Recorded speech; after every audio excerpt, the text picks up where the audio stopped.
আমি শুভ্রজিৎ। তো আজকে আমি একটা আলাদা বিষয় নিয়ে আর কি এই ভিডিওটা করছি। এই বিষয়টা কোনো সিনেমার বিষয় নয়। আমার ভিডিওতে আমি জেনারেলি সিনেমার বিষয় নিয়ে আর কি ভিডিও ছাড়তে থাকি, তবে এই বিষয়টা এবার সিনেমা নিয়ে না।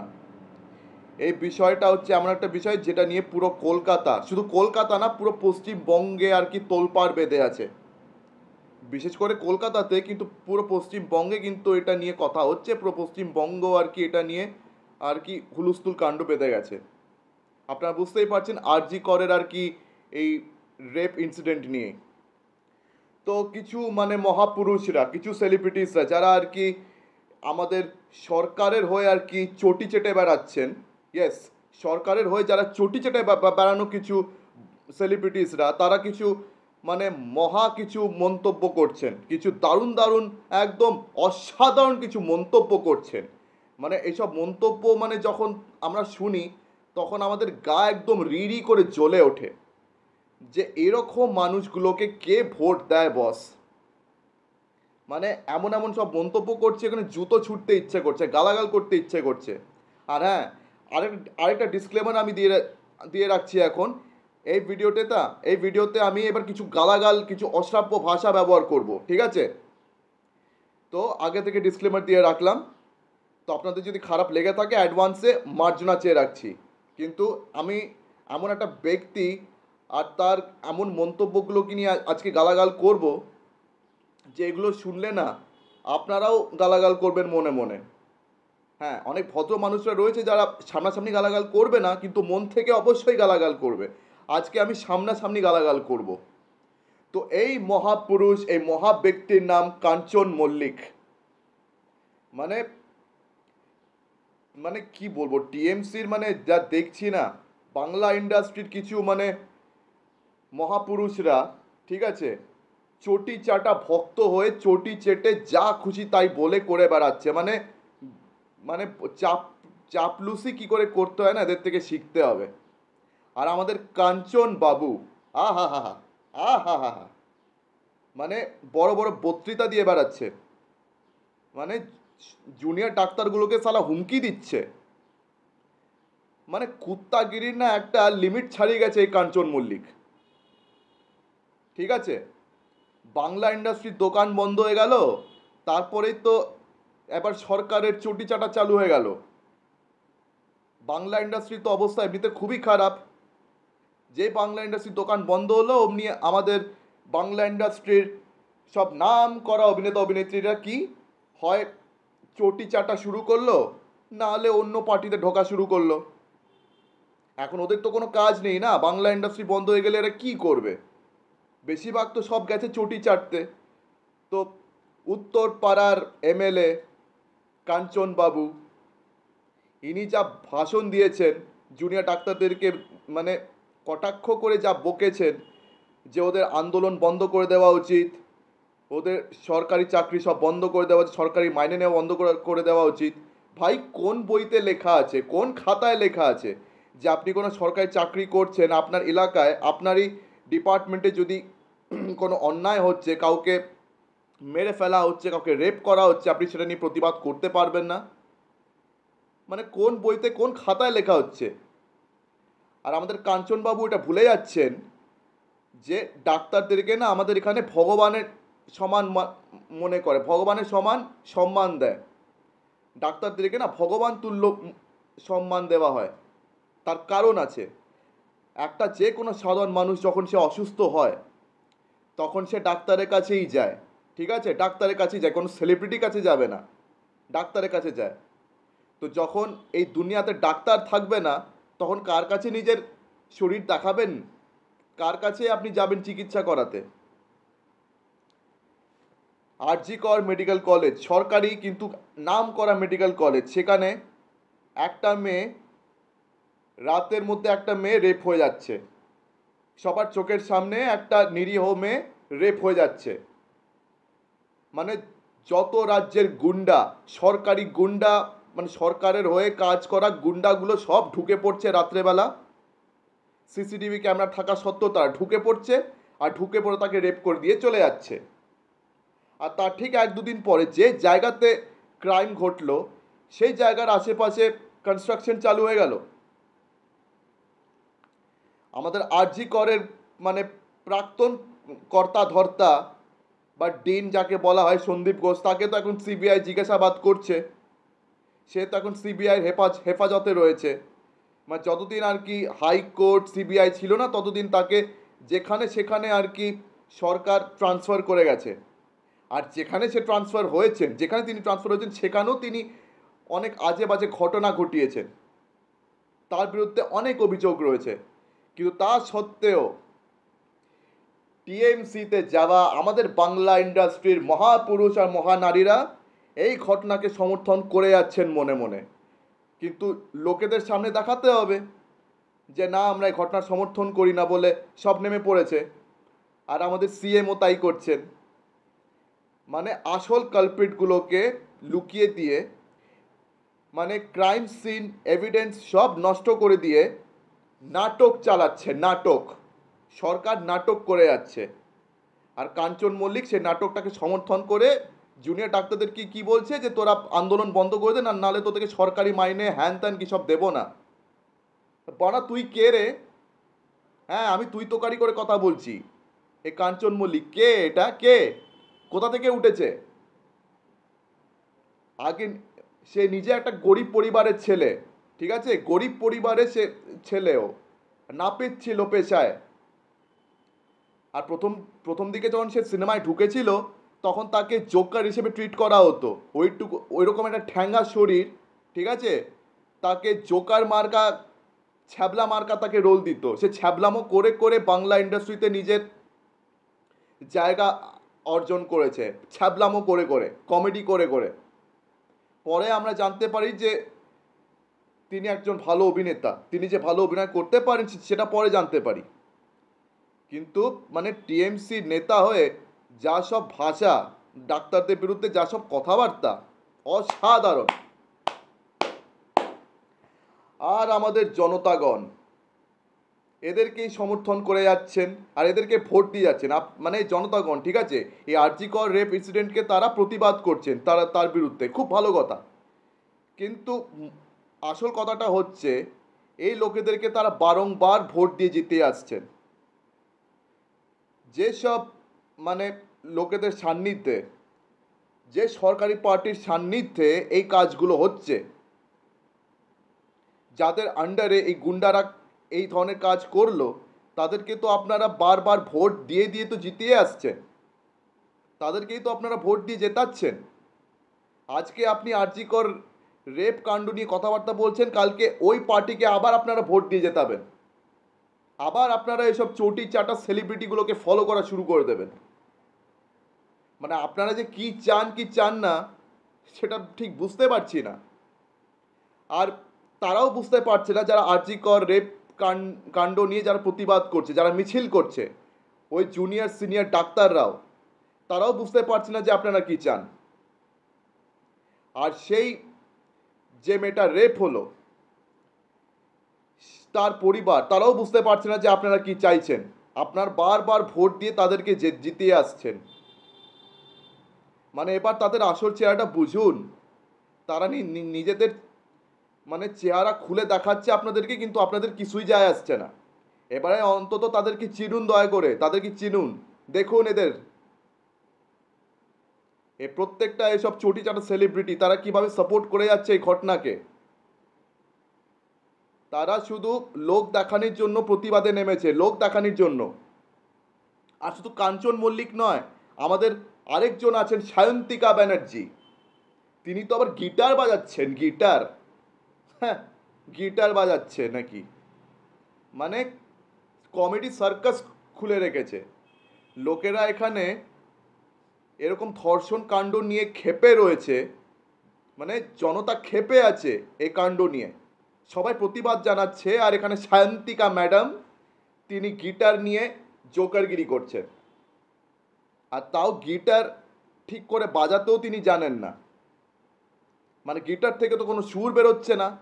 এখানে বসে বসে কি জানি মানে পাগলা চোদার মতন শুধু গিটার বাজিয়ে যাচ্ছে, খ্যাপার মানে খ্যাপার মতন সেই তিনি গিটার বাজিয়ে যাচ্ছেন।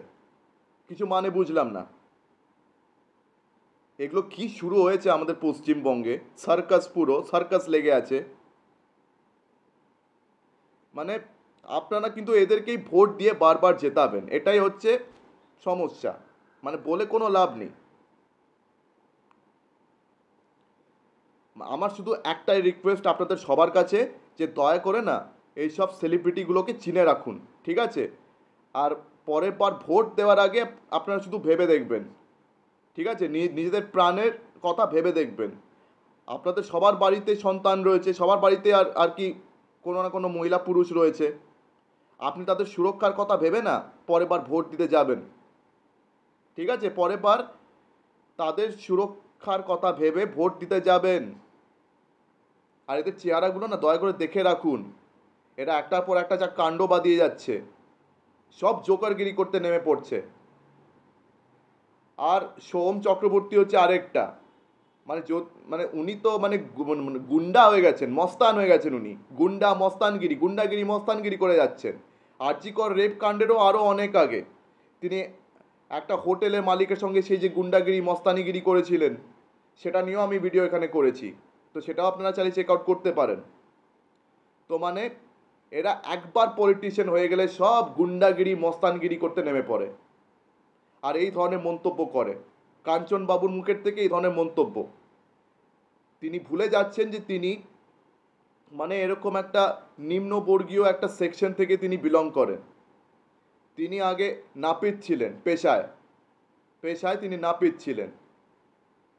অভিনেতা হয়ে এখন তিনি টিএমসির একজন এমএলএ হয়ে এখন বিশাল বিশাল মানে নিজেকে বড় ভাবছে, নিজেকে মানে পুরো দুনিয়ার কর্তা ধর্তা মেনে নিয়েছেন, মানে ধরাকে সরা জ্ঞান করতে ভুলে গেছেন উনি, মানে নিজেকে ভগবান ভেবে নিয়েছেন। তিনি ক্ষমা চেয়েছেন বটে, কিন্তু সেটা পার্টির প্রেসারে এসে তিনি ক্ষমা চেয়েছেন, নাহলে ক্ষমা চাওয়ার তো উনি পক্ষপাতী ছিলেনই না। আর যেভাবে ডাক্তারদেরকে উনি আক্রমণ করে কথাবার্তা বলেছেন, মানে লজ্জাজনক বিষয়। আর তিনি কি বলছিলেন যে আর কি যারা সরকারের থেকে বেতন নেন, যারা সরকারের থেকে পুরস্কার নেন, আপনাদের যদি ক্ষমতা থাকে আপনারা সরকারি পুরস্কারগুলো ফিরিয়ে দেখান। তো দেখুন, অনেকগুলো বড় বড় সেলিব্রিটিসরা যারা আর কি সরকারের থেকে পুরস্কার নিয়েছিলেন, তারা সব পুরস্কার ফিরিয়ে দিচ্ছেন। পর সেলিব্রিটিসরা কাঞ্চন মল্লিকের এই কথার বিরুদ্ধে বিরোধ জানিয়ে তারা সরকারি পুরস্কার ফিরিয়ে দিচ্ছেন।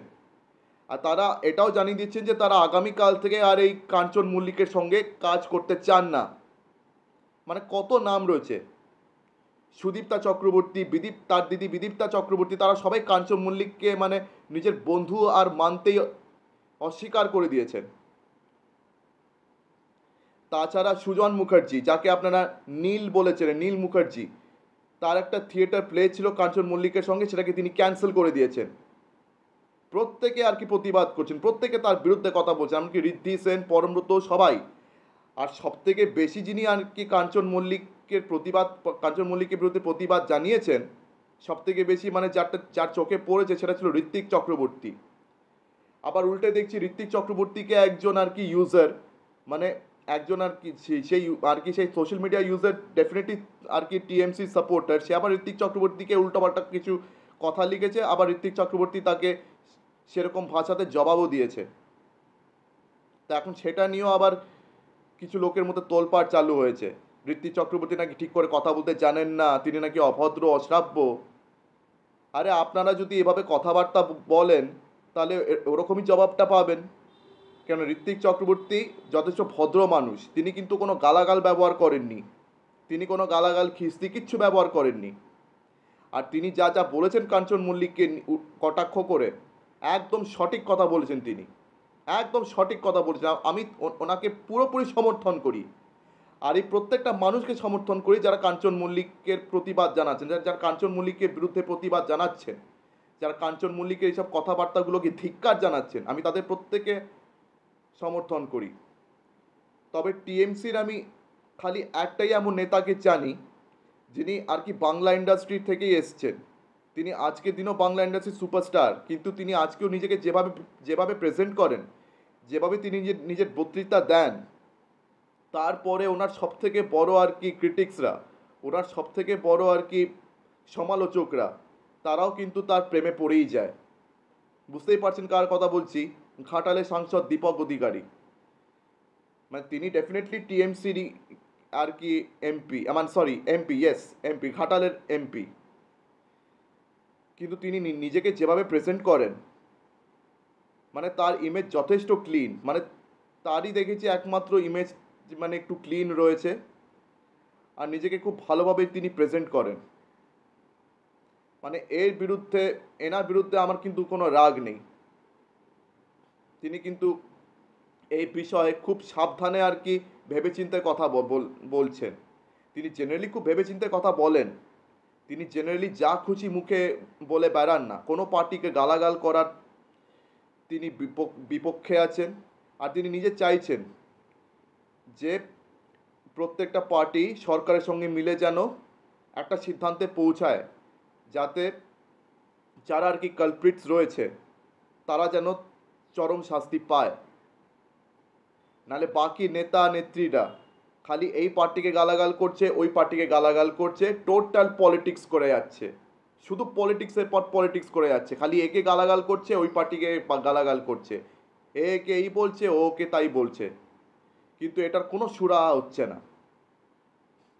এখনো আর কি ধর্ষিতার পরিবার, মানে যিনি ধর্ষণ হয়েছেন আর কি, মানে যিনি ধর্ষণ হয়েছেন মানে ধর্ষিতা, তার পরিবার এখনো কিন্তু কোনো জাস্টিস পাননি। এখনো তার জাস্টিসের জন্য ডাক্তাররা রাস্তায় নেমে ধর্ণা দিয়ে লড়ছেন। কবে যে জাস্টিস পাবে, কবে যে আর কি সব ব্যাপার ঠিক হবে, কবে যে দোষীরা শাস্তি পাবে, কোনো ঠিক নেই। আর তার মধ্যে এইসব সেলিব্রিটিসরা রাস্তায় বসে বসে কমেডি করে যাচ্ছে, মানে কমেডি সার্কাস বাদিয়ে বসে আছে।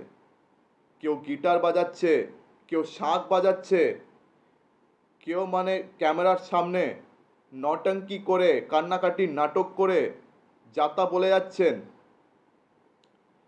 আর কাঞ্চন মল্লিকের মতন মহাপুরুষরা ডাক্তারদেরকে আবার হুমকি দিচ্ছেন যে সরকারি বোনাস দেব না, হ্যান দেব না, সরকারি বেতন তোদের নেওয়ার অধিকার নেই, হ্যান ত্যান, মানে এইসব আর কি তিনি বলে যাচ্ছেন। তো মানে যাচ্ছে তাই অবস্থা। তিনি ক্ষমা চেয়েছেন বটে, কিন্তু ওই যেটা বললাম, পার্টির প্রেসারে পড়ে। মানে আপনারা শুধু এদেরকে দেখে রাখুন, চিনে রাখুন। আর এদের মতন মানুষকে ভোট দেওয়ার আগে, ঠিক আছে, আপনার স্বাধীনতা রয়েছে, আমাদের সবার স্বাধীনতা রয়েছে, আমরা যাকে ইচ্ছে ভোট দিতে পারি, ঠিক আছে। সেই স্বাধীনতা ডেফিনেটলি কারোর কাছ থেকে আমি কাটছি না। আর সেই স্বাধীনতা এই দেশে কারোর অধিকার নেই কারার। কিন্তু শুধু একটা রিকোয়েস্ট করছি, আপনারা না একটু ভেবে চিন্তে ভোট করবেন, ঠিক আছে। ভোট করার আগে না একটু ভাবনা চিন্তা করে নেবেন নিজের পরিবারকে নিয়ে, নিজের পরিবার নিয়ে, বা আপনার পরিবারের তো সন্তান রয়েছে তাদের নিয়ে ভাবনা চিন্তা করবেন, বা আপনার পরিবারে যতগুলো মহিলা সদস্য রয়েছেন তাদের সুরক্ষা নিয়েও ভাবনা চিন্তা করবেন দয়া করে ভোট দিতে যাওয়ার আগে। এটাই আমার রিকোয়েস্ট। আর এই যে ঘটনাটা ঘটেছে, এই ঘটনাকে দয়া করে ভুলে যাবেন না। এই ঘটনাকে অন্তত মনে রাখুন। আপনি প্রতিবাদে নামুন না নামুন আপনার ব্যাপার, কিন্তু এই ঘটনাকে আপনারা একটা উদাহরণ হিসেবে মনে রাখুন। এটাই হচ্ছে আমার রিকোয়েস্ট আপনাদের সবার কাছে। তো আর আমার কিছু বলার নেই, আর কিচ্ছু বলার নেই। এবার দেখা যাক কি কি কমেডি আর ঘটে, কে কত কমেডি সার্কাস বসায়, আর এই নাটক কদিন চলে। আদৌ ধর্ষিতার পরিবার কোনো জাস্টিস পাবে কি না, আদৌ এই ডাক্তাররা যারা আর কি মিছিলে নেমেছেন তারা কোনো দিন জাস্টিস পাবেন কি না, আদৌ যারা ধর্ষণ করেছেন, যারা অ্যাকচুয়াল কালপ্রিটস, তারা ধরা পড়বে কি না, তারা শাস্তি পাবে কি না, লেটস সি, দেখা যাক কী হয়। তো আমার ভিডিও এখানেই শেষ করছি, আর কিছু বলার নেই। আপনারা ভালো থাকবেন, সুখে থাকবেন, সবথেকে জরুরি আপনারা সুরক্ষিত থাকবেন, নিজেদের বাড়ির লোকেদেরকেও সুরক্ষিত রাখবেন। আজকের মতন বিদায়, টাটা।